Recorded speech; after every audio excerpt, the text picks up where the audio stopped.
In May 1804, Thomas Jefferson sent Lewis and Clark to explore the foreign land west of the Mississippi River. Along the way, they recorded their observations of the land, vegetation, and wildlife. The purpose was to assess the recent purchase from France and determine the possibility of expansion. Along the way, the explorers were to keep record of what they experienced and observed. As Lewis and Clark headed west, they would see a decrease in the amount of forest cover and an increase in the amount of tall grass prairie as they went from eastern Indiana into western Indiana. This tall grass prairie really climaxed in central Illinois with grasses in height of 5 to as high as 10 feet. As Lewis and Clark headed west, though, the grassland height in general decreased. So in central Illinois, the grass is again 5 to 10 feet high. Once you got into eastern Nebraska, eastern Dakotas, grassland height was down to about 3 to as high as 5 feet. And then finally, once you got into the western high plains, you encountered the short grass prairie. And at that point, the grasses went down to maybe a foot to as high as maybe 3 or 4 feet in height.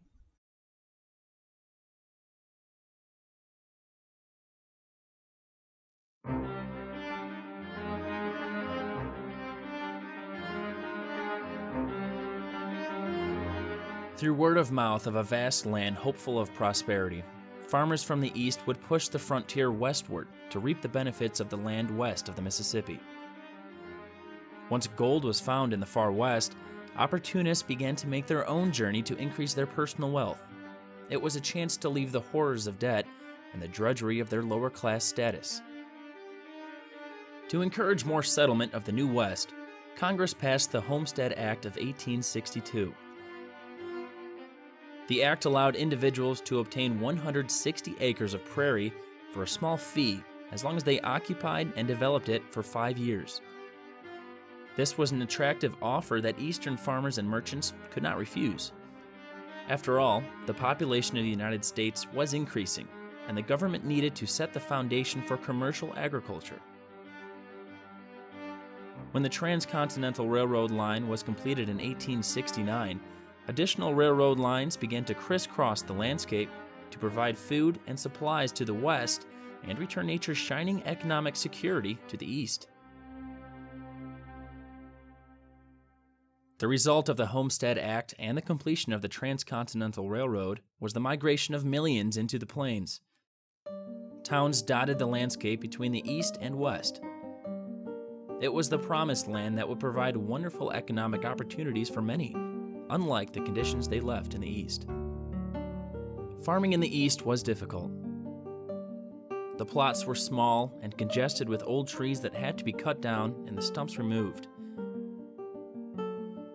If trees weren't a problem, large stones and boulders had to be laboriously removed.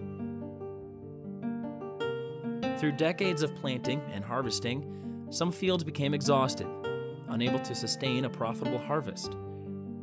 Farmers dreamed of a land that was free from stumps and boulders and wanted to gain economic security from selling their supplies.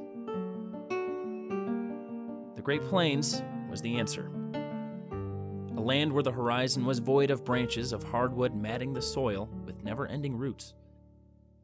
It was a land of opportunity, like no other, with rolling hills of tall and short grasses, green, lush, fertile, and undisturbed by human influence.